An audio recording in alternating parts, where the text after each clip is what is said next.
Hi කොහොමද ඔයාලට? ඔන්න ඉතින් ඔයාලා ඊයේ මගේ වීඩියෝ එක දැක්කා නම් දකින්න ඇති මම සූරියවැවට ආවා.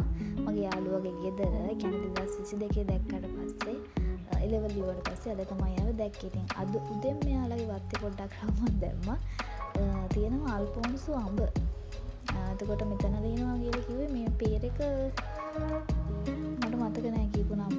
පැණි දොලන් තියෙනවා. ඉතින් කොහොම හරි මේ අපි දෙන්න කතා වෙලා දවල් 2ට හරි 3ට වගේ මම හිතන්නේ මේ අල්ෆෝන්සුගේ දෙකක් තිබුණා. යාළුවගේ මේ මෙඩිකල්ලා ඉන්න අයියලාගේ ගෙදර මේ තව තියෙනවයි කියලා කිව්වා. මෙයාලගේ ගෙදර තිබුණ ගස් වලින් එක ගහක තමයි හඹගෙඩි දෙකක් තිබුණේ.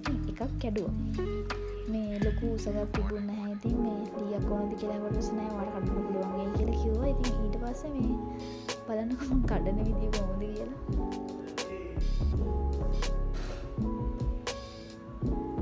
ඔන්නෝම තමයි මගේ අඹ කැඩිලා. ඉතින් කොහොම හරි මේ අඹ ගෙඩියක් කඩාගෙන අපි දෙන්න හිතුවේ මේ පච්චාරුවක් දාලා කමු කියලා. ඒ වෙලාවේ කන්නම කියලා හිතුණා. ඉතින් අපි දෙන්න එළියට මේ අඹ ගෙඩිය අරන් ගිහිල්ලා පුළුවන් විදිහට මේ පොඩි අච්චාරුවක් දාලා කන්න ගත්තකින් සෝතලා කරලා ගම්මිරිස්, එතකොට මිරිස්, කැලි මිරිස්, ලුණු, සීනි වගේ දාලා මේ අච්චාරුවක් හදලා තමයි අපි දෙන්න කන්න ගත්තේ. ඉතින් බලන්නකෝ.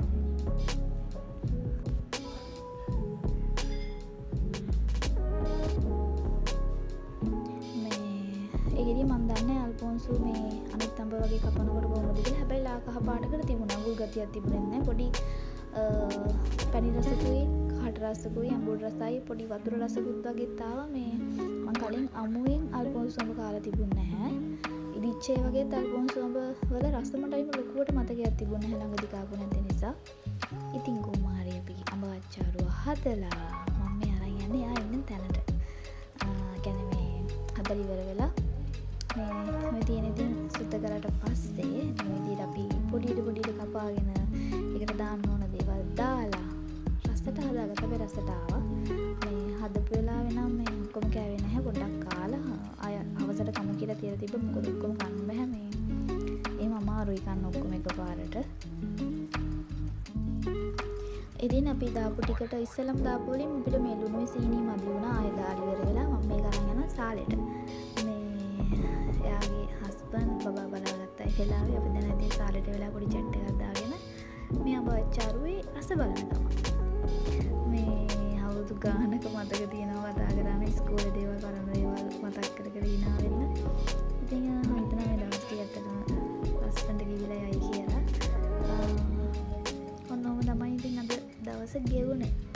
ඉතින් මම හිතනවා මේ ලස්සන වීඩියෝස් ගොඩක් අරගෙන එන්න පුළුවන් වෙයි කියලා ඉස්සරහට.